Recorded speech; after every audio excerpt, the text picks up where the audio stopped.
আমার জন্য আর কিছু নেই, আমরা কাজেই খাবো, সারা জীবন কাজে খাবো। কিন্তু রাস্তাঘাট হলে পরে পরিষ্কার জিনিসটা দেখা যায়।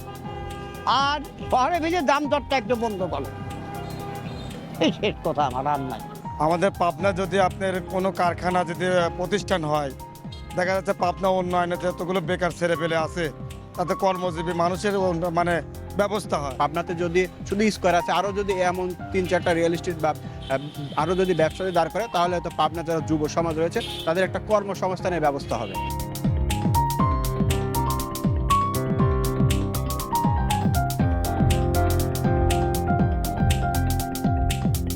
আসলে পাবনাতে যেভাবে মাদক ছড়িয়ে গেছে, তো এটা যদি প্রশাসনিকভাবে যদি নির্মূল না করা যায়, তাহলে আপনি দেখবেন যে আর 2-4-5 মাস বা 2-1 বছর পর দেখবেন যে সবাই মাদকাসক্ত হয়ে যাবে। প্রশাসন তো মনে করেন ওদিক থেকে ঘুরিয়ে টুরিয়ে দেখে ওই সামনেই বিক্রি হচ্ছে, সামনেই কেউ খাচ্ছে, ওরা তো ভালো করে নজর দেয় না। যেখানে মাদক সেখানে সন্ত্রাসী, মাদকের যেখানে একটা সেখানে সন্ত্রাসী ডাক্তার। এলাকার যুব সমাজ এই বিষয়ে হচ্ছে বেকায়দাভাবে হচ্ছে ধ্বংসের দ্বার প্রান্তে। এখানে যদি পুলিশ প্রশাসন যদি সুন্দরভাবে ভূমিকা না পালন করে, তাহলে আরো বিগত দিনের মতন আরো বর্তমানে যেরকম আছে, অতীতে যেরকম ছিল, ভবিষ্যতে যায় এটা ব্যাপক আকারে ধারণ করবে। বাংলাদেশের সমস্ত মাদক সন্ত্রাসী চাঁদাবাজ দুর্নীতিমুক্ত হোক।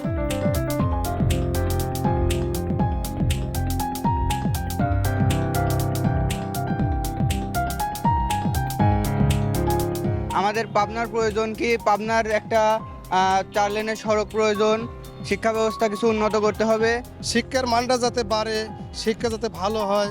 কারণ ইতিমধ্যে আমরা দেখছি অনেক সরকার দেশ শাসন করছে, কিন্তু আমরা ইসলামিক রাষ্ট্র সরকার দেখি নাই। যে সিন্ডিকেটগুলো আছে কৃষিখাতের, এই সিন্ডিকেটগুলো আগে ভাঙতে হবে, কারণ সিন্ডিকেট আলাদা মালটাল নিয়ে সব মজুত করে রাখে, আর কৃষকরা সেই পরিমাণে দাম পায় না। দেশে বিভিন্ন জায়গায় হট্টগোল, নির্বাচন কেন্দ্রিক মারামারি, আসলে আমরা সাধারণ জনগণ তো এগুলো নিয়ে বিভ্রান্তিকর অবস্থা।